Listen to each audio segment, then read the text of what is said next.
여기 봅시다. 마지막입니다. 이건 제가 수업 때 설명 안 했는데, 안 하자니 찝찝하고 하자니 좀 그렇고 한 그런 부분입니다. 이건 이제 기본적으로 시장에서의 실패인데, 원활하게 공급이 돼야 되는데, 시장에서 공급하는 사람과 그 다음에 이것을 살려고 하는 수요자들 간에 정보가 비대칭하죠. 누가 더 보통 많냐면 공급자가 더 많아요.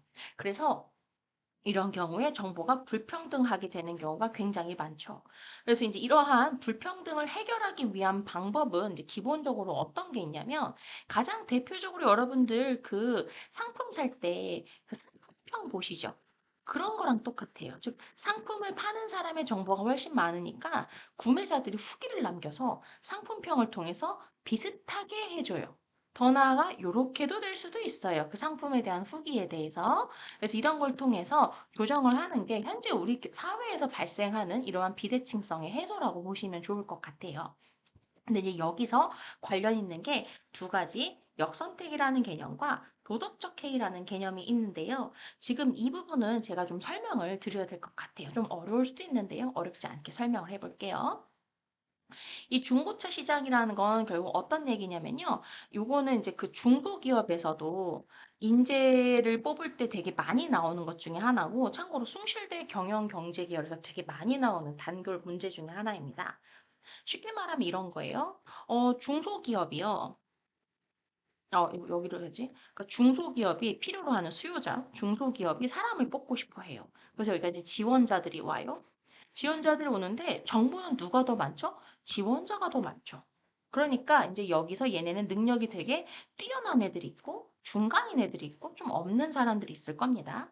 그리고 나서 이제 뭐 비슷한 학벌이겠지만 근데 그 중소기업이 인재를 뽑으려고 해요. 근데 중소기업이 뭐라고 생각을 하냐면 우리 기업에 오는 사람들을 평균으로 내는 거예요. 중간 정도 되겠구나. 그래서 그거에 대해서 가격을 좀 후려쳐요. 그러니까 가격을 조금 좀 저가로 매기죠. 그러면은 이 다음 단계는 어떻게 되냐면 이렇게 처음에 정보가 이렇게 차이가 나요. 그래서 두 번째, 이 사람들 중에서 얘네가 가격을 저가로 줘요. 우리는 연봉을 이 정도만 줄 거야. 그러면 그 다음 단계가 어떻게 되냐면 여기 나와 있는 상위 사람들은 지원하지 않아요.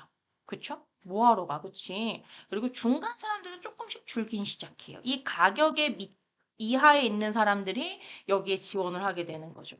그러면 이제 중소기업 입장에서는 어떤 인재들만 있는 거예요? 별로인 인재들만 있는 거예요. 그쵸? 얘네만 자꾸 지원을 하는 거야. 그러니까 중소가 봤을 때 어떤 거야? 가격을 더 내려도 되겠네 라고 하겠죠. 별로네. 이 정도 실력도 안 되네. 가격을 더 내리자 라고 했고요. 가격을 저가로 매기는 게 2차로 들어가고 그러면 그 중에서도 더 괜찮은 사람은 안 하게 되는 거고 더 하위의 사람들만 남는다는 거죠. 그래서 제대로 이게 잘 안 된다라는 거예요. 그래서 정보가 부족할 경우 이러한 가치를 정확하게 매길 수 없어서 발생하는 문제가 있고요. 그래서 결국은 바람직하지 않은 상대와 거래를 하게 된다. 즉 아까 그 하위의 사람과 거래하게 된다라는 게 이게 바로 역선택입니다. 그리고 이제 이 도덕적 해이는 바로 어떤 거냐면요. 이거랑 좀 더 비슷하긴 한데 보통 이 경우에는 중소기업이 아니라 그 보험 얘기로 많이 해요. 보험사가요, 보험을 지급을 하는데 그 보험을 받는 사람이 있고요. 보험 회사가 있잖아요. 그래서 보험 회사 같은 경우에 비해서 건강 정보를 얘가 훨씬 더 많이 알고 있죠. 그쵸? 그래서 그거를 속이는 거야. 히히히히히 이렇게. 근데 얘는 그걸 모르잖아요. 이렇게. 그래서 그거를 모르는 상태에서 거래를 하다 보니까 얘네가 이 사람들이 아싸 이렇게 되는 거죠. 사실은 보험을 이제 했다라는 것 자체가 그 기본적인 정보도 마찬가지긴 해요. 그래서 이 부분도 지금 역선택이랑도 연결이 됩니다.